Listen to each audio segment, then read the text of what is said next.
السلام عليكم، ازيكم يا شباب؟ معكم احمد حكيم وحلقه جديده من حكيم ستيشن. النهارده معانا التطبيق الصغير الجميل ده، هنشوف ازاي يتعامل مع بعض على السينما 4 دي. انا شغال بفيرجن سينما 4 دي 2023.1.3. طبعا الفيرجنز اللي احدث من كده برضه هتلاقي فيها نفس التفاصيل بتاعه البالون اللي هنشتغل بيه. اول حاجه هحط التكست بتاعي، هضغط هنا هيظهر لي التكست سبلاين والتكست 3 دي اللي هو كان مضاف قبل كده في الموجراف. فهضغط كده وهقول له انا عايز حرف واحد بس اجرب بيه، حرف ال دبليو، وهقول له اديني خط هنا. هشوف خط كده يكون تخين شوية، يعني يكون بولد كده عشان يبقى الافكت لطيف.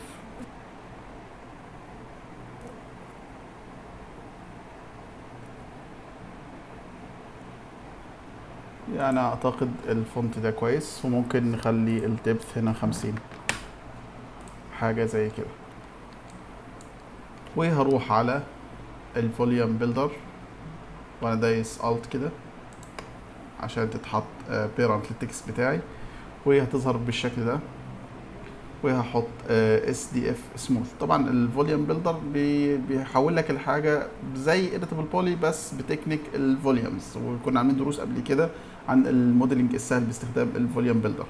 فاحنا عايزين ننعم الدنيا شويه، فهنضيف اس دي اف سموث، وهنقلل الفوكسل سايز. يعني طبعا هنلاقيها اختفت كده لان الفوكسل حجمه كبير، فممكن نخليه مثلا واحد.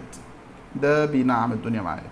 هنبص كده نلاقي الحرف ناعم معانا. ممكن كمان ننعم اكتر من كده شويه، نقول له خليها 0.5، حاجه زي كده. وبعدين بنيجي هنا نحط فوليوم ميشر ونحط جواها الفوليوم بيلدر زي كده عشان تتحول لمش، لان الفوليوم بيلدر لوحده مش هيتشاف في الريندر، فبنحولها لمش من خلال وضعها في فوليوم ميشر. طبعا لو ضغطنا ان بي هنبص نلاقي يعني نشوف السيجمنتس كده، تبص تلاقي الدنيا صعبه جدا. يعني الكلام ده لما تعمل له سيميوليشن بعدد السيجمنتس دي هيكون تقيل قوي معاك على الجهاز، وممكن يقفل معاك البرنامج. فعشان نحل المشكله دي هنروح كده على الفيكتورز اللي معايا دي، وهحط ريمش، وهحط جواها كل الكلام ده، الفوليوم ميشر بكل اللي تحتيه. وهاجي على الريمش كده وهقول له انا عايز التنستي او الكثافه بتاعتك تبقى 10% من اللي انا شايفه ده، بدل 100% كده هقول له خليك 10%. وهيبدأ يعمل لي هنا الكالكوليتنج بتاعته. اصبر عليه شويه لحد ما يخلص الكالكوليشنز بتاعته. خلاص قربت تخلص، خلصت كده. هتبص تلاقي عدد السيجمنتس قل معاك وعمل ريبلت للمش بشكل حلو جدا. طيب انا همسك الكلام ده كله، هضغط على البكره او العجله اللي في النص في الماوس عندي كده، فبيحدد لي كل التشيلدرن اللي تحت الاوبجكت اللي انا ضغطت عليه. وهقول له رايت كليك واعمل لي كونكت اوبجكتس، بيعمل لك كونكشن للكلام ده كله، بياخد كوبي منه اللي هي الريمش الجديده وبيحافظ لك على الباقي. انا هقفل الكلام ده عشان في حال ان انا حبيت اعمل تعديلات ولا حاجه، الكلام ده يبقى موجود معايا.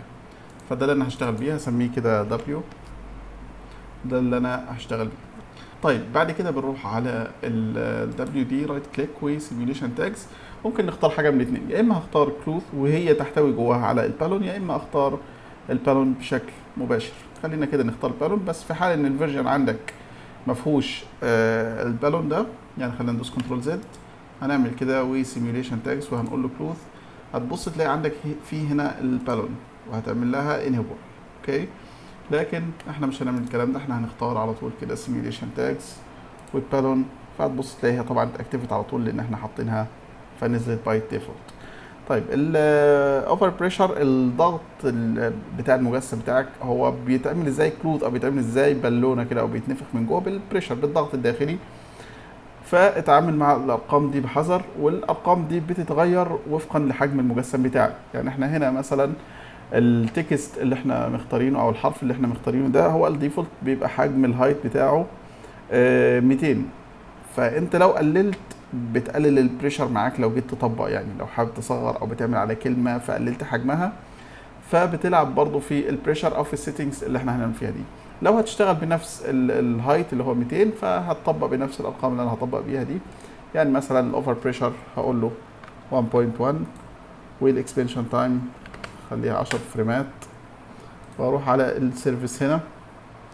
طيب السيرفيس هنا انا عايز اضيف، يعني مش عايزه يتنفخ كله الحرف، عايز يبقى فيه حدود للموضوع. فخلينا يعني حدود زي خيط كده يبقى ماسك الموضوع، بحيث ان الشده يبقى شكلها لطيف.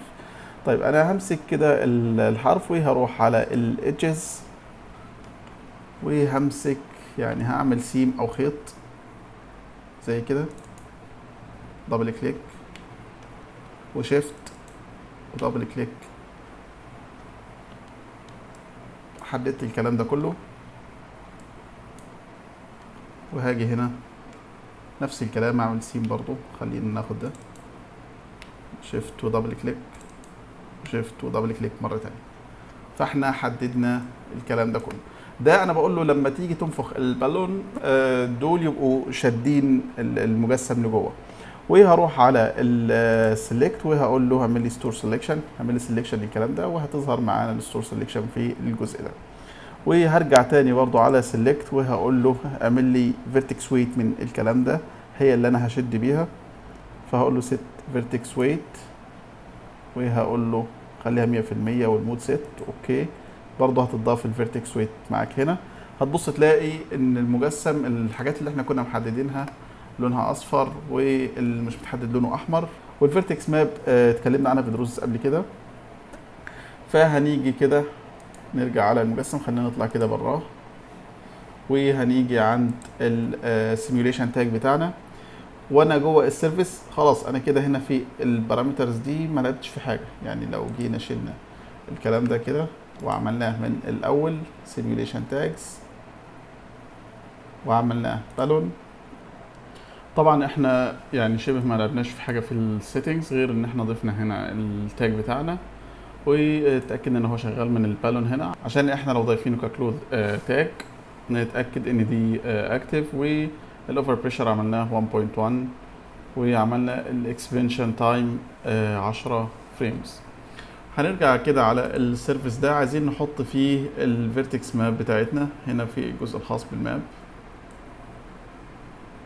هنقول له تعالى كده ويخلي لي التارجت لينث ده بدل ما هو 100% خليه 30%.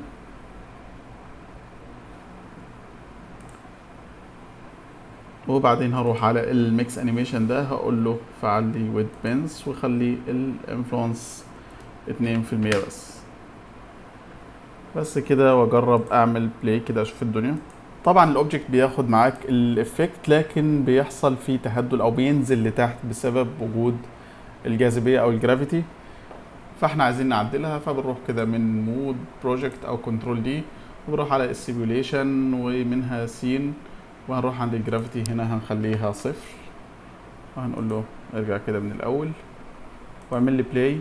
او ممكن بدل ما نعمل بلاي ونستنى لان الدنيا هتبقى بطيئه لان ده سيميوليشن، ممكن نعمل كاشنج على طول. يعني هنيجي هنا خلينا نقلل بس عدد الفريمز عشان الكاش يبقى سريع شويه، احنا بنعمل تيست. فممكن نخليهم في حدود مثلا ثانيتين، يعني نخليهم 60 فريم. وهنيجي كده واحنا على التاج هروح على الكاش وهقول له اعمل لي كاش سين.